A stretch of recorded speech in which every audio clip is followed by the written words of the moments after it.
Guyyoo Ariyoo gabaasa bal'aa qopheessee jira. Gabaasa kana keessatti viidiyoo suukkanneessaan laaluuf nama suukkanneessu waan mul'atuuf namooti laaluu hin dandeenye akka irraaf qusattan dabarsinaa gabaasi kunooti.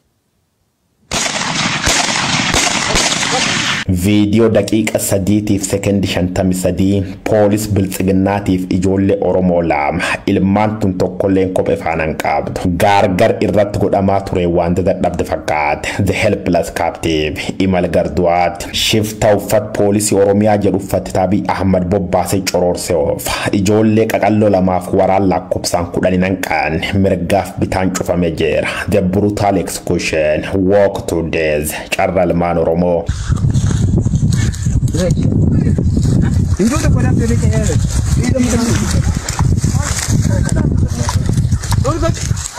Waggoottan sadeen murni biltsiginnaa kan obdiyoo wayyaane duri fiilmi dhugnu daawwacheefte fiilmi dabaa fiilmi cubbuu gararroo gara jabeen ilmaan namaa abbaa warra ajjeesanii maatii deeqan dargaggoota kumaatamaan lakkaa'amanii keessa yaasuun fixanii bineensi nyaachisan qeerroo ganna 17 fuuluu mata durarra shanuun viidiyoo waraaban tan cuuf barum kan ilaaluuf dirqamne maqaan immoo mootummaa Oromootii jedhu The Prosperity Gospel ekhera badhaadhinnaa warri sidee garnyaachis warri si mormimmoo nyaadhiin falaasan biltsiginnaa waan taat fakkaate haal kanaan biyyattiin dhiigaan faalamte jirti dargaggoota abdii bor akkasirra saasi troopsuun fixaan dargaggoota wayyaane jala isaan baafte xummur jedhe ajajqeen nyaqetti lamatti naqi mataa haadha ishee qonchar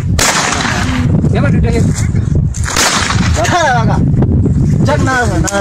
Arrakardha kan ilkaameraa keessa kufu argachuu baatanillee gocha kana kanaan Oromiyaa keessa waggoottan sadeen darbu kumaatama nyaatame warri duulaan beeka duulimmoo galaan beeka kum jedhan ijoollee tammaatiin manidhaa tiqaafoba yookaan dabriman barumsa faan qubqabdi taate garuu sirni dabaaf cubbuu maqaa Oromoo himaatu afaan Oromoo dubbata akkasitti Oromoo fi jeessa dhiigdi baata bara faallataay Itiyoophiyaa biyya Ahmad Ali badhaafama Noobelii nageenya khabar kum lamaaf 19 khadigi qulqulloota akkasi lolaasu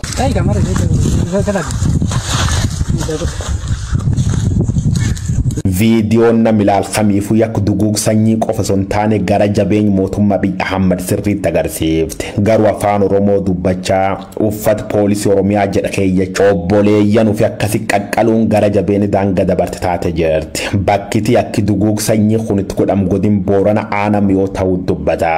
aana kam garuu akka taate raga qulqulla godhutan bocutti nargaan garuu ijoolleen tun Booran ta'uma min qaamno sababi kiyyimmoo kunooti tokko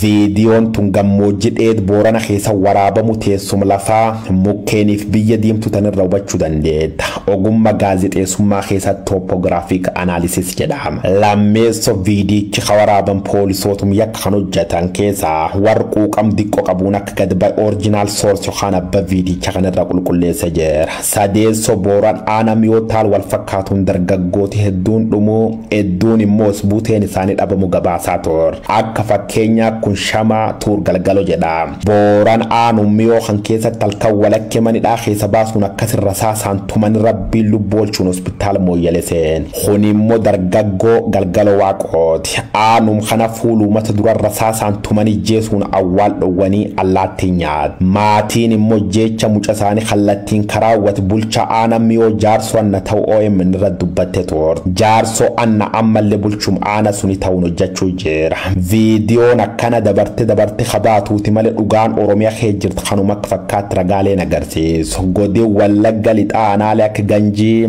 Saayonooleetiif Aayira keessa torbaan dabran qof kenna mootii 20 ol maqashane waliin hidhat qabdan jedhuun hidhattoota mootummaatiin haal suukaneessa ta'een ijjeefamu ragaa qaamna godii Shawaa lixaana Gindabarat gand bakke fayyinna keessa barata kuta jaayir ko gaaddisaa immoo jimaate darban ganam qabanii guyyatuma oolanii eegi ijokaan ilkeessa baasaniin boorra saasaan matadhaan ijjeesanii jedhu viidiyoo yakkataan baata kanaan duub namoota hedduun rifaati hedduutti Oromummaa fi jeebbe baay'ee dhukkubsaati fuulli miidiyaa hawaasaalleen tanuma walirra fuudhee afarsaa jiru.